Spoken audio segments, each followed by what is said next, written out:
जय श्री ओम नमः सिद्धेभ्यः। जय श्री ओम नमः सिद्धेभ्यः। सर्वमंगलमांगल्यं सर्वकल्याणकारकं प्रधानं सर्वधर्माणां जैनं जयतु शासनं। जैनं जयतु शासनम। पंच परमिष्टि भगवान की आचार्य श्री गुरुवर कुंद कुंद महाराज की, आचार्य श्री गुरुवर विद्यासागर महाराज की।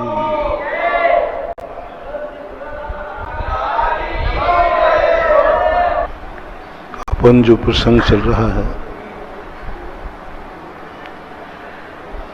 कि कौन से ऐसे दुख हैं जो दुख है ही नहीं और दुखी, कौन से ऐसे सुख हैं जो सुख है ही नहीं और हम सुखी मना रहे हैं। बस यही द्वंद्व धर्म के और संसार के बीच में मना हुआ है। संसारी प्राणी जिसे सुख मान रहा है, धर्मशास्त्र उसे सुख मानने को तैयार नहीं है। संसार का व्यक्ति जितने भी सुख मान रहा है, धर्मशास्त्र उसकी आलोचना करते हैं, ये सुख है ही नहीं, तुम सुख माने जा रहे हो। दुख मेवा, जिसे तुम सुख कह रहे हो वो सुख है ही नहीं। कर्म परवशे शांते दुःखैरंतर्तोदये पाप बीजे सुखे नास्ता सिद्धाना कांक्षण स्मृता। अब ये कैसे धर्म के और संसारी प्राणियों के विचारों में कैसे सामंजस्य बैठाला जाए, अनादिकाल हो गया ये सामंजस्य नहीं बैठ रहा है। जिस जिस चीज के संबंध में संसारी व्यक्ति अच्छा कहता है, धर्मशास्त्र उसी की निंदा करते हैं। विपरीत का आंकड़ा है। धर्मशास्त्र कहते हैं कि तुम अमर हो और हमें क्षण क्षण मरने की अनुभूति होती है। 24 घंटे एक ही लगा रहता है, हम कभी भी मर सकते हैं। 24 घंटे यात्रा करो तो, घर में बैठो तो, रात में सो तो डर लगता है सुबह उठेंगे कि नहीं उठेंगे। और आगम कह रहा है तुम अमर हो, तुम कभी मरते नहीं हो। और अनुभव कह रहा है कि किसी भी क्षण मर सकते हो। संसार में सबसे ज्यादा व्यक्ति को कौन सा डर है? मरण का। सबसे ज्यादा मरने का डर है और उसी से डर रहा है और मरने से बचने के लिए सारे उपाय कर रहा है। और धर्मशास्त्र कहते हैं तू मूर्ख है, अज्ञानी है, तुझे नशा चढ़ा हुआ है, तू नशे में है, तू कभी मरते ही नहीं है, तू ऐसा मर रहा है जैसे स्वप्न में कोई मर गया तो सुबह उठ के कहता है मैं मर गया। अरे भाई तू मर गया तो बोल कौन रहा है? बोले ये तेरा भ्रम है। जब जीवन से ज्यादा राग हो जाता है ना, तो व्यक्ति को ऐसा आभास होता है कि मैं मर नहीं जाऊं। जब कोई प्यारी वस्तु होती है तो डर लगता है ये छूट ना जाए, ये हमारे हाथ से चली ना जाए। धन तुम्हें प्यारा लगता है, डर लगता है कोई लूट न ले। इसलिए जैनाचार्य कहते हैं तुम्हारा ये भ्रम है, क्योंकि तुम्हें जीवन से बहुत मोह हो गया है, राग हो गया है। पज्जय मूढ़ो मूढ़ा, तुम पर्याय में इतना राग करने लगे हो कि तुम्हारे मन में धारणा बन गई कि मैं मर जाऊंगा। मरती पर्याय है और तुम कह रहे मैं मर जाऊंगा। पर्याय को मिटता देखकर अपने को मिटता मानना, ये तुम्हारा भ्रम है। जब किसी को ज्यादा राग हो जाए ना, तो उसके संबंध में थोड़ी भी कल्पना। एक कहीं जोक पड़ा था कि एक व्यक्ति ने, एक दोस्त ने अपने दोस्त को फोन किया, बोले भाई तेरी पत्नी विधवा हो गई, तेरी पत्नी विधवा हो गई। अब विधवा शब्द कितना खतरनाक है। वो कुछ सोचा समझा कुछ नहीं आगे पीछे, और बस वो रोने बैठ गया वहीं ऑफिस में। बोले मेरी पत्नी विधवा हो गई। सब कहते ये कैसे? बोले नहीं, मेरा दोस्त कभी झूठ नहीं बोल सकता, पक्का है वो विश्वसनीय, वो कभी झूठ नहीं बोल सकता। रोने बैठ गया, साहब मुझे तो छुट्टी दे दो, मेरी पत्नी विधवा हो गई। छुट्टी नहीं दी। बोले भाई ऐसे कैसे, जब तू जिंदा है तो कैसे विधवा हो गई? बोले नहीं, जो कुछ भी सब झूठा हो सकता है, मेरा दोस्त कभी झूठा नहीं बोल सकता। ट्रेन में रोता हुआ है सब में, और घर में घुसा तो रोते हुए। और क्या बात हो रही? बोले माँ जी मेरी पत्नी विधवा हो गई। और सामने पत्नी बैठी थी, उससे रो फूट फूट करके रो रहा है, तू विधवा हो गई, तू विधवा हो गई। वो कहती तुम पागल हो गए हो क्या? पत्नी के सामने इतना हिप्नोटिज्म, इसको बोलते हैं हिप्नोटिज्म, संमोहन। व्यक्ति कभी कभी किसी वस्तु से इतना इंप्रेस होता है कि उसके संबंध में कोई भी नकारात्मक सुनना उसको ठीक नहीं लगता। पत्नी सामने है और कह रहा है तू विधवा हो गई, रोने बैठ गया। बोले मैं तो विधवा नहीं हुई, तुम तो बैठे हो। तो फिर मेरे से तो उसने कहा था, दोस्त तो पीछे ही खड़ा था, वो भी घबरा रहा था कि क्या मामला हो गया उल्टा। होता है, वो दोस्त घबरा रहा है कि ये क्या हो गया, कि पागल हो जाएगा, ये तो पागल हो जाएगा, ये तो कैसे इसको बचाऊं, डिप्रेट हो गया। तब उस दोस्त ने अलग कहा कि मूर्ख, कल मैंने फोन किया था ना, 1 अप्रैल था। होता है। ये जो घटना है कोई सामान्य व्यक्ति की नहीं है। तद्भव मोक्षगामी जीव भी, 63 साल का पुरुष भी ऐसे सम्मोहन को प्राप्त हो जाते हैं। पूज्य रविशरण महाराज श्री पद्म पुराण में स्वर्गों में चर्चा रखी कि 2 भाइयों में इतना प्रेम है, इतना प्रेम है कि एक दिन भी एक दूसरे के बिना नहीं रह सकते,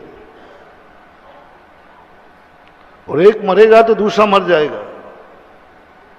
राम और लक्ष्मण उदाहरण दिया कि देखो जब लक्ष्मण शक्ति लगी तो रामचंद्र जी मरने की ठान ली। देवताओं ने कहा कि देखता हूं। देवताओं को क्या है, परीक्षा करने का भाव होता था। देवताओं को कोई काम तो है नहीं, ठलुए बैठे रहते। तो ये क्या है, यहां आपसी में यहां वहां भिड़ते, अपने मनुष्य लोग की चर्चा करते हैं कि देखो वहां पर ऐसा काम हो रहा है जिसको कोई विघ्न नहीं डाल सकता, वो करने वाला इतना से कोई विघ्न नहीं डाल सकता। तो देवता कहता अच्छा कोई नहीं डाल सकता, मैं जाता हूं। बहुत जल्दी पानी पे चढ़ते हैं देवता। और देवता आपसी में बैठे बैठे इतने खुरापाती करते हैं, इतने खुरापाती। छोटे जाति के देव होते ना, व्यंतर, भवनवासी और ज्योतिष देव, जिनमें सबसे ज्यादा खुरापाती होते हैं व्यंतर जाति के। बात बात में इतने तीख पे चढ़ते हैं, एक दूसरा कहेगा ऐसा हो रहा है, वो कहेगा हो ही नहीं सकता। फलाने यहाँ काम हो रहा, कोई विघ्न डाल नहीं सकता। लो अब लेना एक ना देना, वो आएगा, मैं विघ्न डाल के दिखाता हूँ। किसी ने कह दिया कि फलाना महाराज ध्यान में बैठा है, कोई डिगा नहीं सकता, इतने पक्के हैं। अब देखो खामो खाओ, दो उसने छेड़ दिया ना, दूसरा कहता है अच्छा देखता हूं कैसे महाराज मैं, अब वो आएगा और डिगाना शुरू कर देगा। देवताओं में बहुत गंदी आदत है, इतनी गंदी आदत है कि उनकी गंदी आदत से परेशानी हमें और आपको भोगना पड़ती है। अब शांति से ध्यान में बैठे थे, अब वो देवता आके हिलाएगा, डुलाएगा, पानी बरसाएगा, डराएगा, अब खामो खामो विघ्न होगा। रामचंद्र जी को ऐसे ही पितेंद्र जेब डिगाने के लिए चला आया, डिगाऊंगा। पारसनाथ को कमर ने यही कहा कि मैं इसका ध्यान देखता हूं कैसा है। एक श्रावक के लिए ऐसा हो गया। वहां के मुनि महाराज को तो छोड़ो, श्रावक भी ध्यान में बैठ जाता है, सामयिक उसे नहीं हिला सकते। और देवता ने आकर जो श्रावक की मलिदा बनाया, उठा के पटका फेंका, ये किया वो किया वो किया। बताओ भाई, तुम दोस्तों की गप्पों में हमें क्यों मार रहे हो? लेकिन बस उनकी तो आदत है। 90% देवता जो परेशान करते हैं वे कौतूहलवश करते हैं। दो व्यक्तियों में बातचीत होती है, चलो चलते हैं। पूज्यवर समंतभद्र महाराज ने लिखा कि दो व्यक्तियों में थोड़ी सी वार्तालाप हुई और बस उन्होंने कह दिया कि चलो हम करते हैं।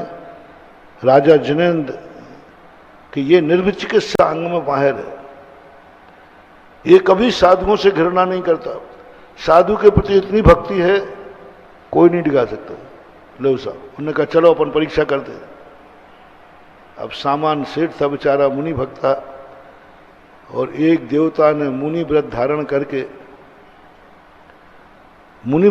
करके और ऐसा सड़ा गड़ा शरीर बना लिया, ऐसा सड़ा गड़ा, पीप बह रही है, कीड़े बह रहे हैं, और महाराज हार को निकले। सारे गांव के लोग भाग गए। ऐसी बीमारी लब भागा कि सब मरेंगे। राजा उद्यान, उनकी रानी भागी नहीं, उन्हें पड़ गया। ओहो, देखना पॉजिटिव और निगेटिव। सब सोचा देखो कैसा मुनिपत क्यों नहीं छोड़ देता, मर क्यों नहीं जाता, सारे नगर को बीमार करेगा। और जिनेंद्र दत्त कहते, जिन दत्त सेठ, ओहो आज ऐसे महामुनिराज के दर्शन कर रहे हैं, इतनी बीमारी के बाद भी मुनिचर्या पाल रहे हैं, इतनी बीमारी में भी अभी भी चर्या पाल रहे हैं, अभी भी मुनि अवस्था बने हैं। ओहो अभाग्य है। मुनिराज को पड़गा लिया, नाक बंद नहीं की, अभाग मान के, महाराज धन्य है आप, ऐसी बीमारी पर भी चर्या पाल रहे हैं, मुनिव्रत पाल रहे हैं, केश लंच करते हैं, एक आसन, बहुत प्रशंसा ही में लग गए। और वो तो बस आहार लेते लेते जितना आहार था सब खा लिया उसने, सब था, कच्चा पक्का पानी सब पी गया वो तो, कुछ बचे ही नहीं। अंजलि कहता है और लाओ, अब कुछ बचा हो तो लाओ। तो भी जिनदत्त सेठ के मन में ये भाव नहीं आया, कैसा अघोरी साधु है, कितना खाता है, सब खा गया। ओहो मैं कितना पापी हूं, मैं अपने आप को राजा मानता हूं और मेरे पास एक मुनिराज का भी पेट भरने लायक भोजन नहीं है। काहे का राजा हूं मैं? मुनिराज को दोष नहीं दिया, मुनिराज की अंजलि खाली है। तो महाराज ने कहा हूं लाओ, और हाथ जोड़ लिए, महाराज अब है ही नहीं हमारे पास। महाराज नहीं है तो जो खिलाया ये भी ले वापस। और उसने उल्टी कर दी उसी के ऊपर। किसके ऊपर? जिनदत्त सेठ के ऊपर उल्टी कर दी। और वो उल्टी इतनी गंदी, उल्टी इतनी गंदी, बहुत ज्यादा। अभी भी सेठ सेठानी के मन में विकल्प नहीं आया। क्या सोचते हैं? पहली बात तो मैं पापी हूं कि पूरा आहार नहीं करा पाया, जितना कराया उसमें भी कोई गलत पहुंच गया। कोई ऐसी चीज पहुंच गई जिससे महाराज को बमन हो गया। ओहो, कैसे पाप कर्म के उदय, पेट नहीं भरा, जो दिया वो भी उल्टा हो गया, और महाराज की पहुंचने लगे बेचारे उल्टी को। कोई गिलानी नहीं, कुछ नहीं, अपना पश्चाताप। देवता ने कहा मैंने तो जैसा सुना था उससे आगे निकला। देवता ने अपना रूप बदला और राजा सेठ के लिए पैरों में गिर गया, उसकी बहुत बहुत प्रशंसा की और कहा मैं स्वर्ग का देवता आया, मेरे दोस्तों में चर्चा चली, आपकी प्रशंसा की, तो आपकी परीक्षा लेने चला आया। ये जिन समंत्रभद्र महाराज ने पूज्यवर में श्राप का चार में लिखा। अब बोलो, थोड़ी बहुत डिग जाता तो क्या होता, क्या काम से बेचारा। तो ये देवता सुसरे इतने खतरनाक हैं, आपसी में आपसी में मजाक करते हैं वो परेशानी। अब हम मुनि महाराजों को तो खूब, इतने मुनिराजों पर देवताओं के संकर, क्योंकि उपसर्ग 3-4 प्रकार का होता है, देवकृत, प्रकृतिकृत, त्रियंशकृत और मनुष्यकृत। ये 3 पर उपसर्ग तो निकल जाती है। देवकृत उपसर्ग बिल्कुल बेकार का है। 90% देवकृत उपसर्ग कौतूहलवश होते हैं। उन 2 ने मजाक किया और 1 ने प्रैक्टिकल किया और भोगना पड़ता है। कितने श्रावकों को शास्त्रों में कथाएं भरी पड़ी, सैकड़ों कथाएं भरी पड़ी देवताओं के कौतूहल में।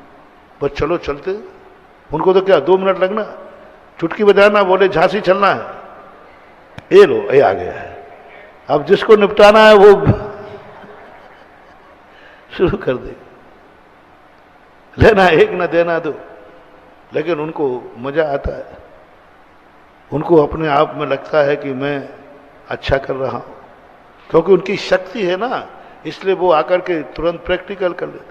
वो ये भी नहीं सोचते कि मेरे प्रैक्टिकल से कितना नुकसान, महाराज को कितना होगा, इनको कितना होगा। कमठ नहीं सोच रहा है कि पारस न, वो सोचते ही नहीं, वो तो अपना काम करते हैं। अब ऐसी स्थिति में कौन इनसे निपटे, कौन क्या करे, और यही स्थिति बनती जा रही है सब सारी दुनिया में। हम जो मानते हैं शास्त्रों में सब उल्टा लिखा है, सब उल्टा लिखा है। वो कहते तुम मरोगे नहीं, शास्त्र में लिखा है मरो। वो कहते तुम्हें नशा चढ़ा है, तुम हिप्नोटिज्म हो, तुम्हें संमोहन हो गया है, तुम भूल रहे हो कि आज 1 अप्रैल है, तुम्हारी तो धारणा बन गई मेरी पत्नी, बोलो ना, तुम लोग बोलो, तुम्हारी पत्नी विधवा हो गई तो तुम जिंद बैठे हो कि जिंदा बैठे हो। होता है एक बार एक व्यक्ति का एक्सीडेंट हुआ, बच्चा था, तो गाड़ी बिल्कुल चूर चूर हो गई, बच्चा भी नहीं बड़ा था, गाड़ी चूर चूर हो गई और सब उसके नीचे, कुछ भी बचने की सवाल नहीं। किसी ने कांच से उसको निकाला, मैं जिंदा हूं, मैं तो नीचे पड़ा हूं, तो फिर ये मैं कौन हूं? उसकी साइकोलॉजी हो गई, मैं मर गया, ये कौन है? ये तो कोई छाया है। वो क्या बोलते हैं इंग्लिश में, पैंथेरा बोलते, क्या बोलते हैं भूत को। मैं तो भूत हूं, मेरी काया तो दूसरी है, मैं तो वो गाड़ी के नीचे मरा पड़ा हूं, क्योंकि गाड़ी इतने नीचे गिरी है कि उसको बच ही नहीं सकता, फिर मैं कैसे आ गया? ओह, मैं तो मर गया, मैं तो जिंदा हूं। बड़ी मुश्किल से कहा भैया उसके नीचे तू नहीं है, तू ही है, नहीं तो डिप्रेशन में चला जाएगा। ध्यान का सूत्र यही है, डिप्रेट व्यक्ति और ध्यानी व्यक्ति की दोनों की एक सी दशा होती है। डिप्रेट व्यक्ति जो संमोहन में चला जाता है, उसको कुछ भी समझाओ, पत्नी भी कहे कि मैं जिंदा हूं, तुम जिंदा हो, तो भी संमोहन, डिप्रेशन वाला, नहीं तू झूठ बोल रही है, तू इसलिए झूठ बोल रही है कि मुझे दुख नहीं होना, इसलिए झूठ बोल रही है। अब बोलो कैसे समझा? बहुत खतरनाक संमोहन है ये। और जैनाचार्य ये कह रहे हैं तुम सब ऐसे ही संमोहन में हो। उदाहरण तो हमने ऐसे दिया कि तुम्हें समझ में आ जाए महाराज जी ऐसा, हाँ होता है। पत्नी भी समझाएगी तुम पागल हो गए क्या, तुम जिंदा हो, मैं कैसे विधवा हो सकती हो। बोले नहीं तू इसलिए झूठ बोल रही है कि मुझे दुख नहीं हो, तू मुझे बहुत चाहती है ना, इसलिए मुझसे झूठ बोल रही है कि मैं रोने बैठ जाऊंगा ये बोला। नहीं तू झूठ बोल रही, सही बता तू विधवा हो गई क्या। अब लौटा, पत्नी जब नहीं लौटा पा रही है तो कौन लौटा पाएगा बताओ। पत्नी खुद सामने कह रही है कि मैं विधवा नहीं हूं, तुम जिंदा हो, फिर भी वो विश्वास नहीं कर रहा है, इसको लौटाओ। आखिरी शस्त्र था पत्नी, अब कौन लौटाएगा। दूसरों की तो वो मानने को तैयार, किसी की भी मानने को तैयार नहीं है। तो अंत में पत्नी की ने कहा तो भी समझने को तैयार नहीं है। हिप्नोटिज्म बहुत मुश्किल से कह पाए कि आज 1 अप्रैल 1 अप्रैल कहना पड़ा कि हाँ ये आज मूर्ख दिवस है, मैं तुझे मूर्ख बना रहा था, तू मूर्ख है। और मूर्ख दिवस के दिन सही मूर्ख बन जाए तो बड़ा मजा आता है। यानी उसका नाम क्या है 1 अप्रैल का हिंदी में, मूर्ख दिवस, इडियट डे मूर्ख दिवस है। और मूर्ख दिवस के दिन कोई मूर्ख बन जाए तो बस वही तो मजा है। देखा मैंने मूर्ख दिवस को तुझे मूर्ख बना दिया।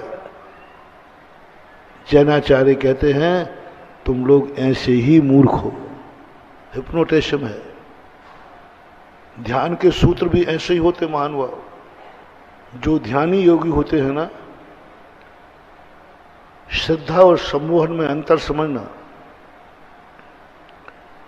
गुरु के पास जाओ जो ध्यानी गुरु हैं, ज्ञानी गुरु हैं, साहब मुझे ध्यान सिखाओ, मुझे आत्मा का ध्यान सिखाओ, मुझे परमात्मा का ध्यान सिखाओ।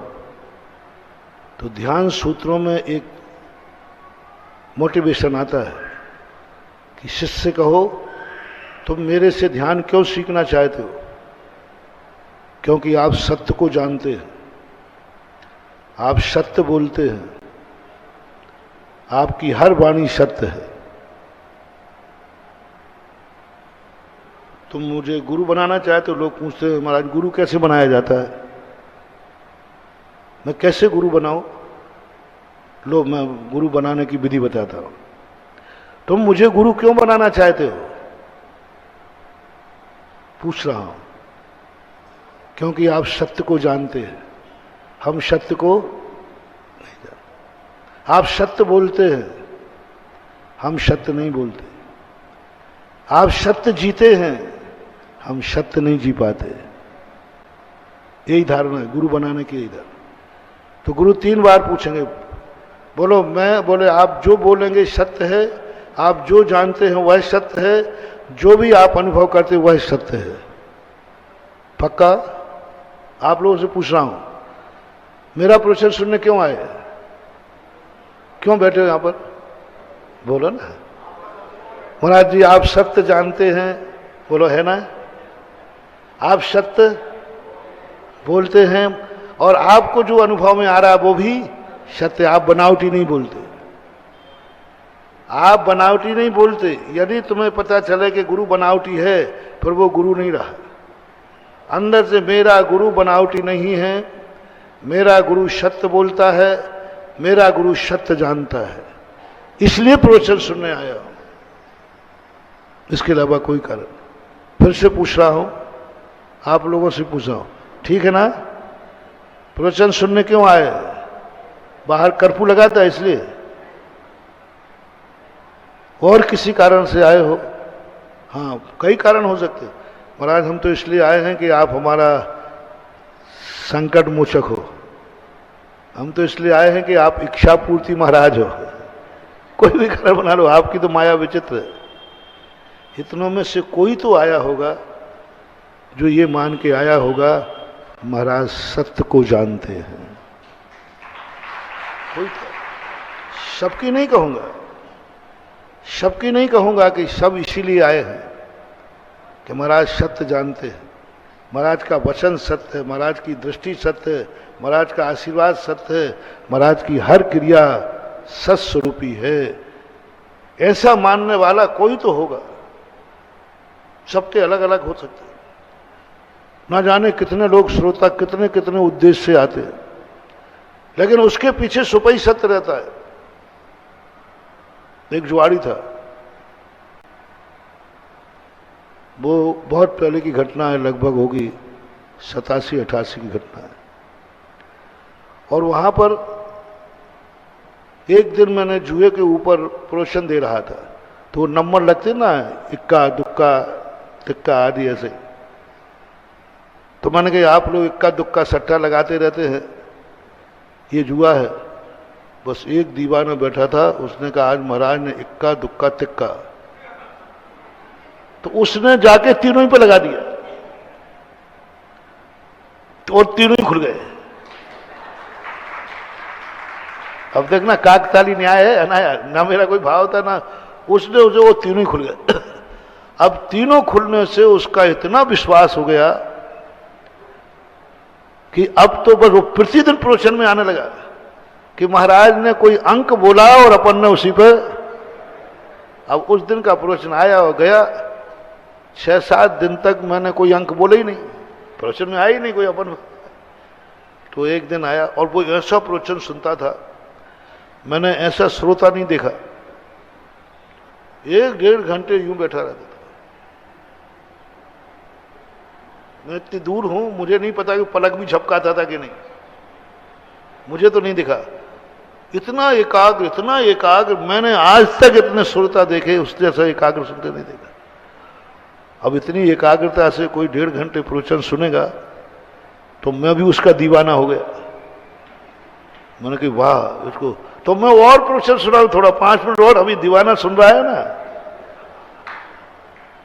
बहुत उस पर मैं इतना फिदा हो गया, मैंने कहा इतनी एकाग्रता से प्रवचन सुन रहा है। वो एक दिन दोपहर में आया, बोले महाराज जी 6-7 दिन हो गए, आप अपने प्रवचनों में कोई अंक क्यों नहीं बोलते? एक आध अंक बोल दिया करो ना महाराज। अब मैं तो उस पर दीवाना ही था ही, और जिस पे कोई दीवाना होता है उसकी बात मानता है कि नहीं। तो मैंने कही बोल दूंगा भाई, कहीं महाराज एक आध अंक बोल दिया करो बस। तो मैंने कही शायद इसका कोई लकी नंबर हो या कुछ उसका हो, अपन ने ज्यादा दिमाग नहीं दिया, क्योंकि मैं तो अपन उस पर श्रोता तो पक्का था ही।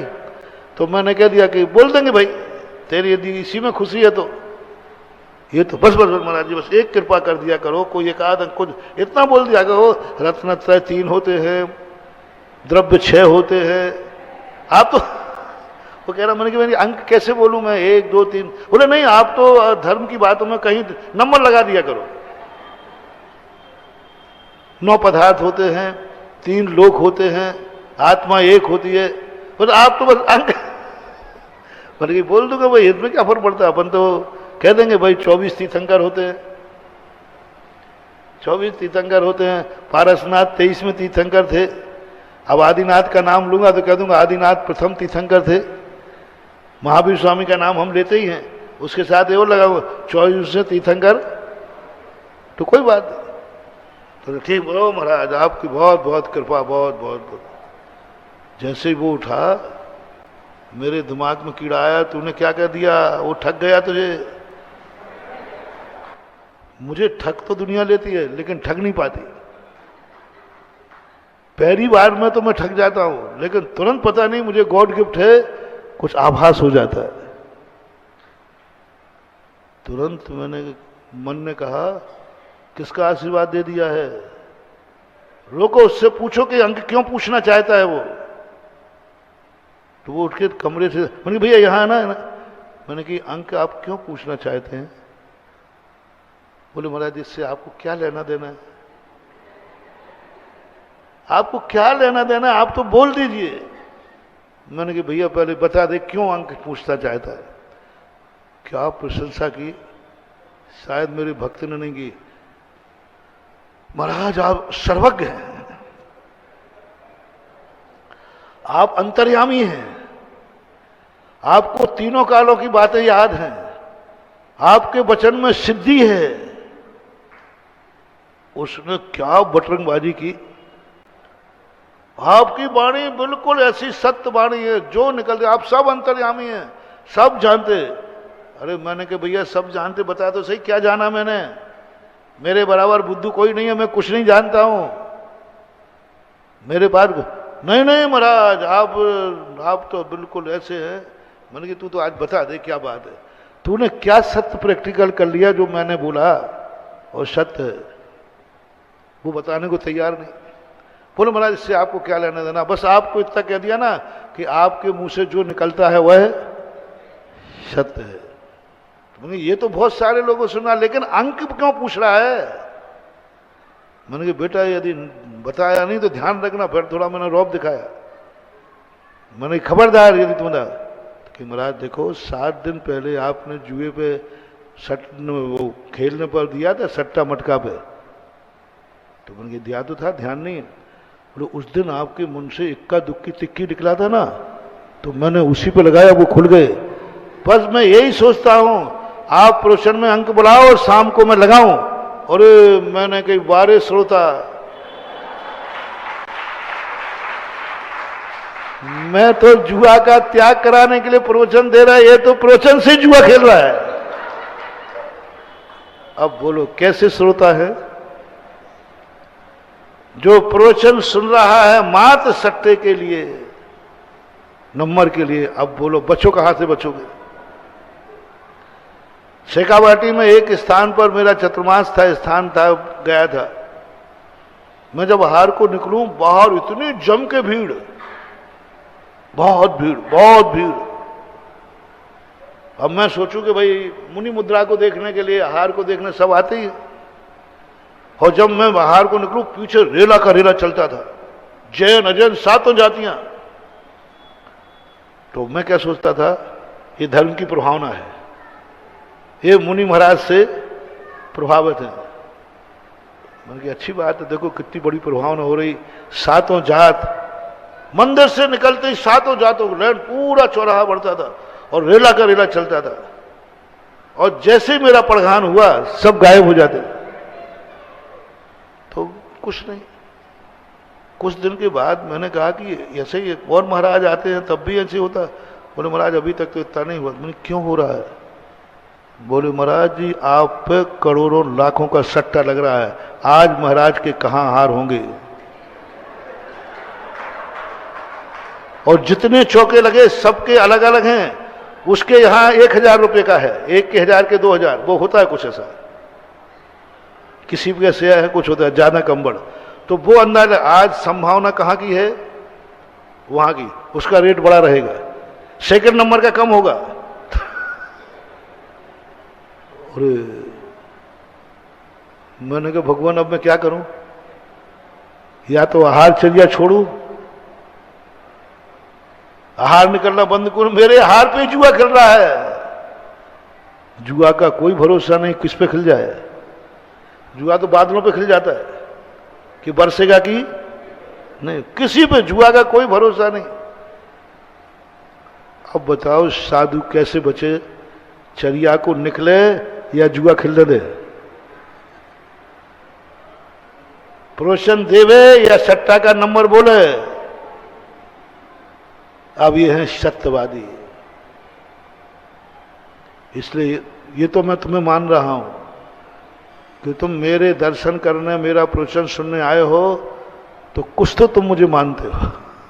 अब काहे के लिए मान रहे हो ये खतरा है। ये तो मान रहे हो कि महाराज के पास कोई ना कोई शक्ति है। अब ये निर्णय नहीं है कि तुम सट्टा के नंबर के सही मान रहे हो या तत्व दृष्टि मान रहे हो, कोई बात नहीं। तो वो पूछते हैं, ध्यान सूत्र कह रहा हूं, गुरु बनाने का सूत्र कह रहा हूं। जो आप कहेंगे वही सत्य है। दुनिया नहीं मानेगी तो दुनिया झूठी हो सकती है, आप झूठे नहीं हो सकते। मेरी आंखें झूठी हो सकती हैं, आपका वचन झूठा नहीं हो सकता। सब कुछ झूठा हो सकता, आप झूठे नहीं हो सकते। 3 बार कहलवाने के बाद गुरुदेव आंख बंद करके बैठ जाते हैं।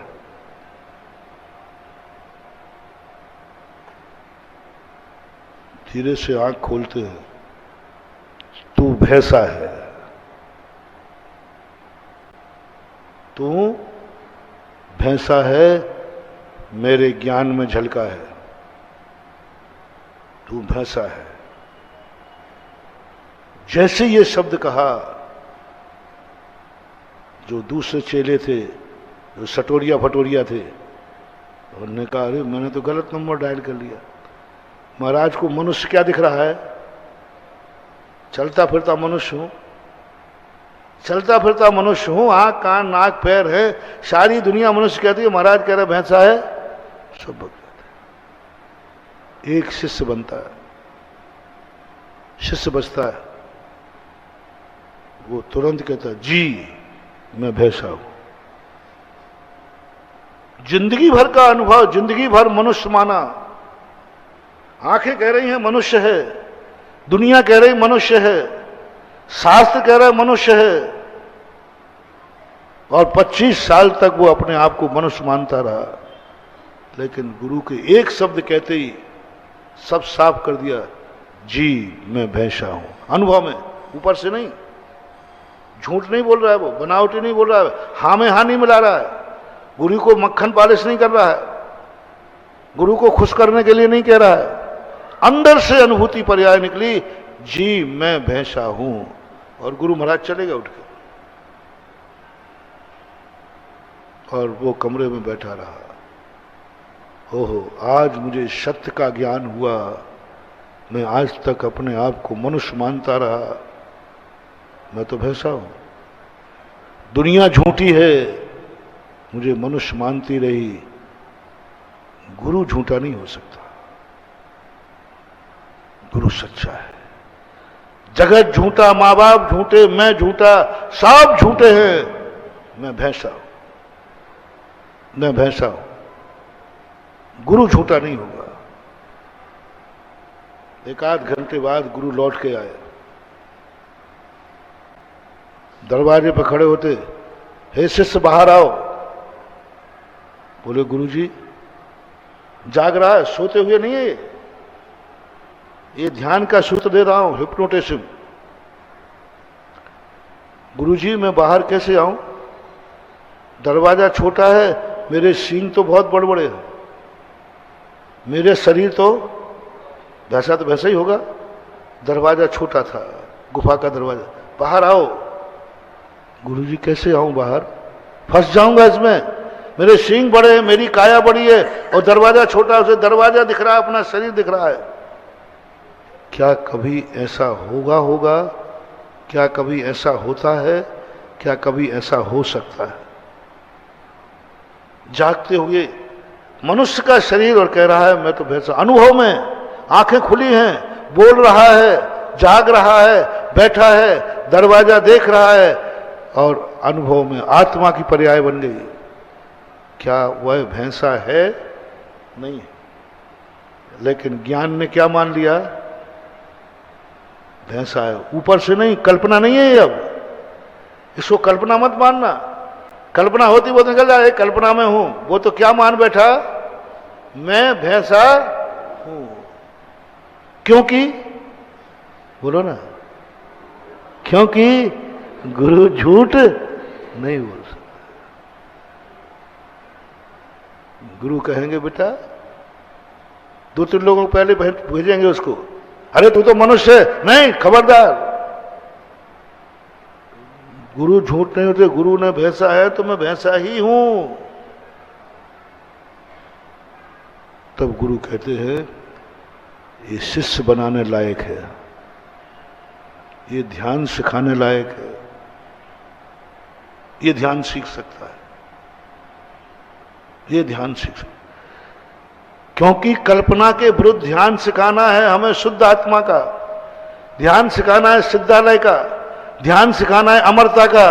और तुझे तो मरने का डर लग रहा है कि मैं तो मर जाऊंगा, और गुरु कह रहा है तू अमर है, कैसे मान ले? सांप सामने आ रहा है, अजगर निकल रहा है, शेर खा रहा है, और गुरु कहते हैं तू अमर है।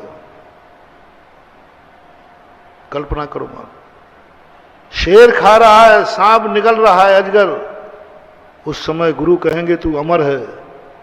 बोलो, अमरता का अनुभव होगा कि मरने का? बोलो ना, अपन सब बोलो, है? मरने का अनुभव होगा। अमरता का तो झूठा तू है कि गुरु है? तू कहता है गुरु मर रहा हूं बचाओ, और गुरु कहते तू मर नहीं सकता, और हम चिल्ला रहे हैं बचाओ मैं मर रहा हूं। बोलो सही क्या है? और अपना अनुभव कह रहा है मर रहा हूं, गुरु कह रहे अमर है, तुम किस पर विश्वास करोगे? सही क्या है तुम्हारी दृष्टि में? मरना कैसे संभव है? कैसे बैठेगी पटली? कैसे होगा विश्वास? हमारे तो रोम रोम में भरा है कि अजगर निगलने के बाद व्यक्ति जिंदा नहीं रहता, मरता है। शेर के पकड़ में आने के बाद व्यक्ति जिंदा नहीं रहता, मरता है। ये अपना अनुभव है कि नहीं? और गुरु क्या कह रहे हैं? कैसे विश्वास करें? 2 मिनट को आप कर लो, आप सब भैंसा हो। महाराज जी देखो गड़बड़ मत करो, आप वैसे ही आपके बोलने में सब लोग कहते हैं महाराज जी का बोलने का कोई भरोसा नहीं, कब किसको क्या बोल देवे। आज तो हद कर दी महाराज, हम सब भैंसा हैं क्या? बोलो, सुन रहे हो सब भैंसा लोगों? आज व्हाट्सएप क्या चल जाएगा? बरुआ सागर में क्या चल जाएगा संदीप? जहां जहां से मैं आता हूं, जहां जहां मैं पहुंचता हूं, वहां के सब लोग भैंसा हैं।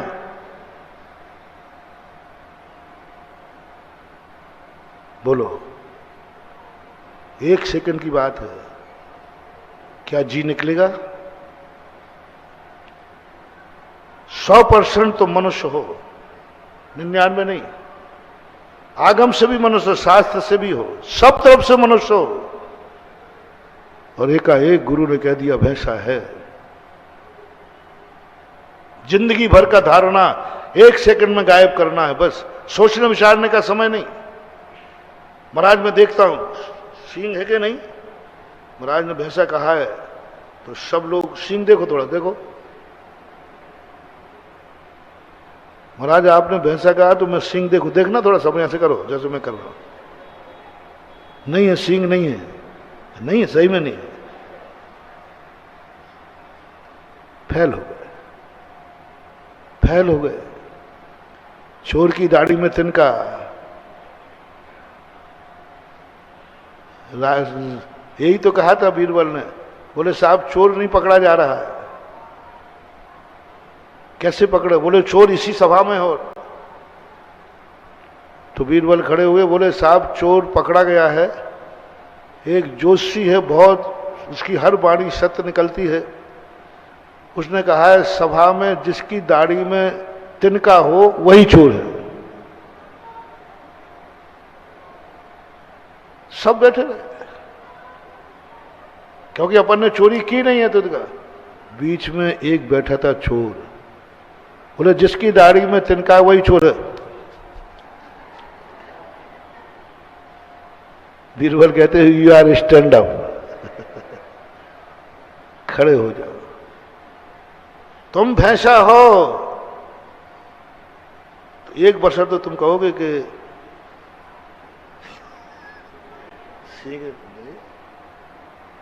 नहीं नहीं मैं मनुष्य हूं महाराज, मनुष्य हूं। तुम्हें शर्म नहीं आई जब गुरु ने सभा में बोल दिया भैंसा हो, और तुम कह रहे हो मनुष्य हो? तुमने ये भी नहीं सोचा भरी सभा में गुरु का वचन झूठा हो जाएगा। गुरु तो झूठा सिद्ध होगा, मैं सत्य सिद्ध होऊंगा। तो मैंने सबको कह रखा है मेरे गुरु जो बोलते हैं सब सही बोलते हैं, उनके मुख से जो निकलता है वही सही निकलता है।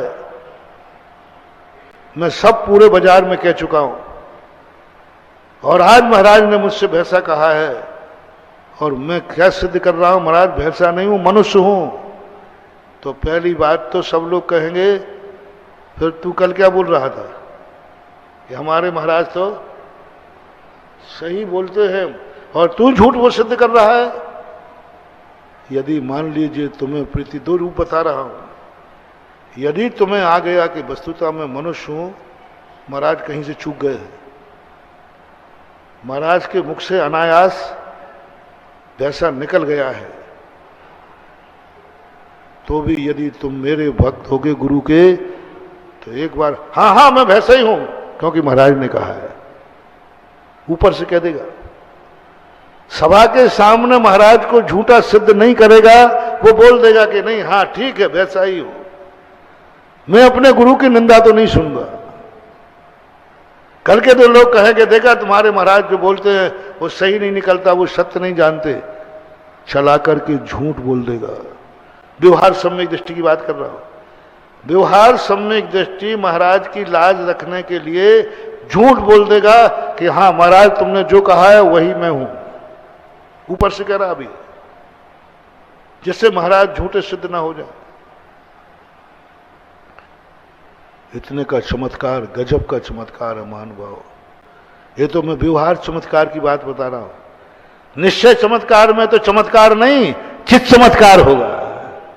वो जो वैसे वाली बात है अंदर से अनुभव में आगे उसके थोड़ा गौण कर रहा हूं। अभी तो व्यवहार का, ऊपर से बोला व्यवहार से बोला, अंदर जान रहा है महाराज गलत बोल गए हम, लेकिन नहीं महाराज ने बोला है तो सही है, बात खत्म हो गई। अरे भाई महाराज ने बोला कुछ नहीं सुनूंगा मैं, महाराज ने सरासर झूठ बोले हैं महाराज, सरासर झूठ बोले। और तुम्हारा प्रमाण पत्र है आगम का, शास्त्र का कि तुम मनुष्य हो, फिर भी गुरु भक्त व्यक्ति आगम को ताक पर रख देगा, बोले गुरु ने जो बोला है हूं, ऐसा हुआ। एक मुनिराज थे, शायद वादीराज थे, एक ही भाव स्त्रोत के करता, उनके शरीर में कुष्ठ रोग था। इधर राजा के दरबार में चर्चा चल रही थी कि साधुओं के बाद बड़ी शक्तियां होती हैं, बड़ी शक्तियां होती हैं, उनको कोई कुछ नहीं बिगाड़ पाता, उनको रिद्धियां होती, उनको देवता होते हैं, उनके पास चारों तरफ देव लोग आते हैं, सब होता है। ये चर्चा चल रही थी। एक श्रावक, एक जो जिन धर्म विरोधी था, और साहब ये सब साधुओं में होता है जैन साधुओं को छोड़कर। जैन साधुओं के पास कोई शक्तियां नहीं होती, होती वे दुनिया का, बोले जिसको आशीर्वाद दे दे उनका दुख दूर हो जाए, जिसको देख ले उन दूर हो जाए, बोले जैन साधु को छोड़कर सब में शक्तियां होती हैं। बोले साहब, राजा ने कहा तुमने जैन साधु को ऐसा क्यों कहा? बोले मैंने नगर के बाहर उद्यान में एक जैन साधु को कोड़ी देखा है। यदि उनके पास शक्तियां होती, दुख दूर करने की होती, तो पहले अपना खुद का दूर नहीं करते संकट। दूसरों के संकट दूर वही कर सकता है जो पहले संकट में ना हो। देवी फिरें दिनों की मारी, पंडा कहें सीधो लाओ। जो स्वयं दुखी है वो दूसरों के दुख क्या दूर करेगा?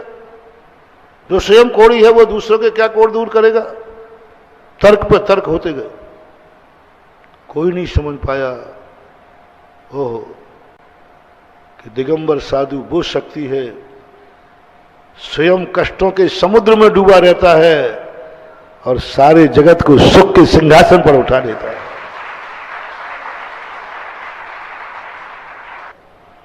कौन मानेगा? सारे शास्त्रों की बातें बिल्कुल उल्टी जा रही हैं। भूख लगने पर बताओ सुख रोटी में है कि रोटी नहीं मिलने में? जल्दी बोलो, आप लोग बोल दो। भूख लगी हो तो रोटी खाने में सुख है कि उपवास करने में? साथ कह रहा है उपवास कर ले रे, मजे ही मजा है, आनंद ही आनंद है। अब कैसे मानो बताओ? बिल्कुल उल्टी बात है। रोटी खाने के बाद आनंद आता है और ये कहते देख रोटी खाने में भी वो आनंद नहीं है जितना उपवास करने में आनंद है। कुछ पल्ले पड़ेगी? पल्ले पड़ेगी? कैसे पल्ले पड़े? उपवास में आनंद, बिना खाए आनंद। और हमारी तो अनादिकाल निकल गया, खाए बिना 1 घंटे नहीं मिले तो तड़प जाए, पानी पीने में आनंद 1 घंटे नहीं मिले तो तड़प जाए। और यहां कहते हैं पानी में आनंद नहीं है, पानी के बिना आनंद, प्यास में आनंद, भूख में आनंद। क्या मचा रखा है, कैसे विश्वास करें? माँ बाप हैं तो आनंद है, वो कहते हैं नहीं, माँ बाप के बिना और ज्यादा आनंद है। तुम लोग के पास मम्मी पापा हैं कि नहीं? हैं, बहुत सारे के। और हम लोग माँ बाप को छुड़ा दिया महावीर ने। तो बोलो तुम ज्यादा सुखी हो कि हम सुखी हैं ज्यादा? बोलते नहीं हो। अब बताओ कैसे समझ में तुम्हें आए? मकान छुड़ा दिया, परिवार छुड़ा दिया, वस्त्र छुड़ा दिया। जो कल मैंने कहा था गर्मी के दिनों में सुख कहाँ है भैया बताओ? एसी कमरा में, कूलर कमरा में, पंखे के कमरे में, या धूप में, या पहाड़ पे? इनमें बता दो सुख कहाँ है?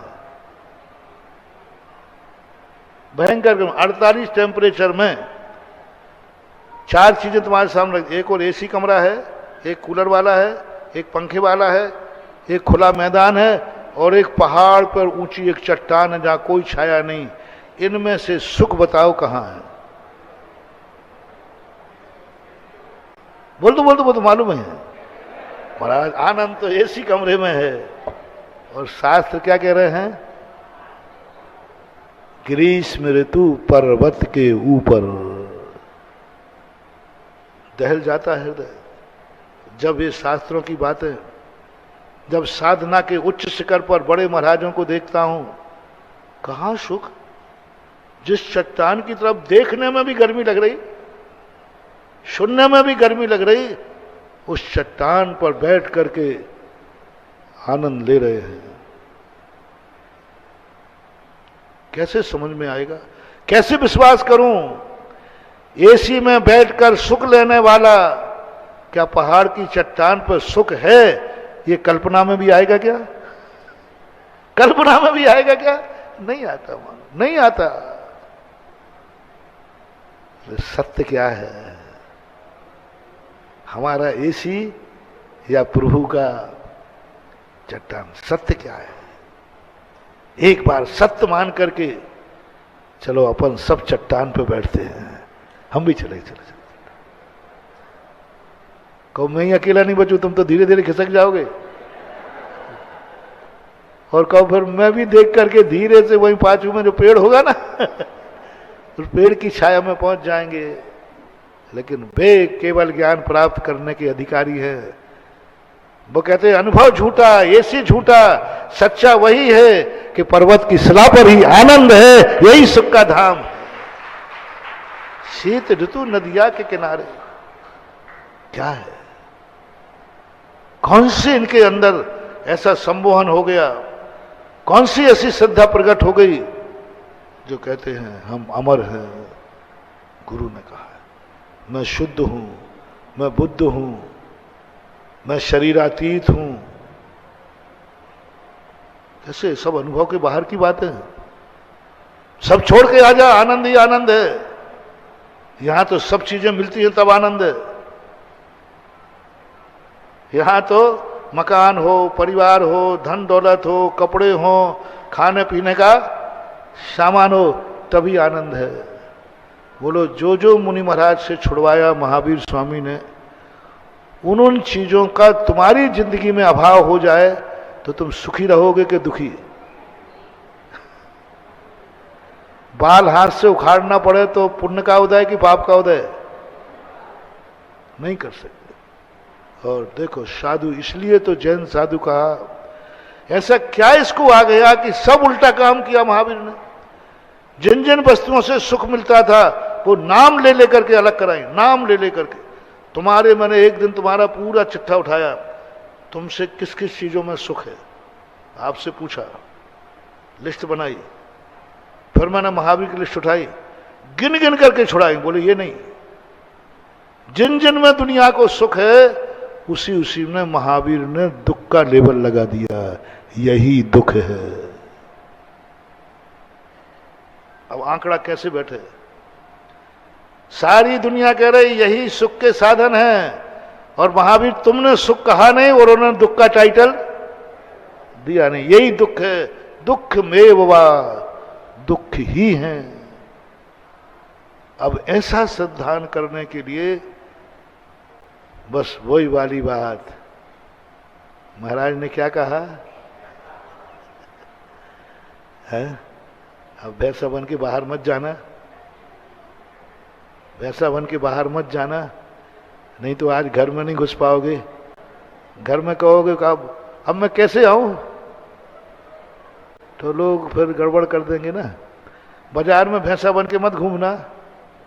लो, हमने भैंसा बनाया था सोमसठ।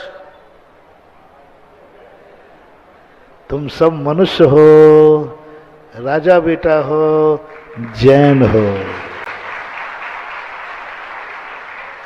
वो एक समर्पण का क्षण था जो अंदर की चेतना से निकालना था, वो निकल गया। अब कोई बात नहीं, आप पास हो गए, पास हो गए। पुष्दन भूत बलि को अशुद्ध नमोकार मंत्र दिया, अशुद्ध करके मंत्र दिया। उन्होंने कहा नहीं, गुरु वचन प्रमाण है। उन्होंने पढ़ा नहीं, उसी को जपने बैठ गए। बोले गुरु के वचनों पर शंका नहीं की जाती। बैठ गए। बाद में जो गलत सिद्ध हुआ फिर सुधारा। तो ऐसी श्रद्धा जो अपना कल भी प्रवचन चला था कि हम कैसे सामंजस्य बैठा लें धर्म से, और हमारे संसार का सामंजस्य तो बैठाना ही पड़ेगा। दो सत्य नहीं हो सकते, सत्य तो एक ही है। या तो तुम सत्य हो या फिर गुरु का वचन सत्य है, और दोनों प्रतिकूल हैं, दोनों प्रतिकूल हैं। और कभी कभी तो महाराज कोड़ी हैं। हिम्मत है राज्यसभा में जीभ कटेगी, ये पहले ही से घोषणा थी कि नहीं, कि जो झूठ निकला तो है हिम्मत इतनी, तब चमत्कार होते हैं, तब अतिशय होते हैं। बोलो वो वादिराज में अतिशय था कि रात भर में कोढ़ दूर हो गया, कि उस भक्त के समर्पण में था जो कोढ़ दूर हो गया। चमत्कार किसमें था? भक्त के समर्पण में चमत्कार था। महावीर भगवान की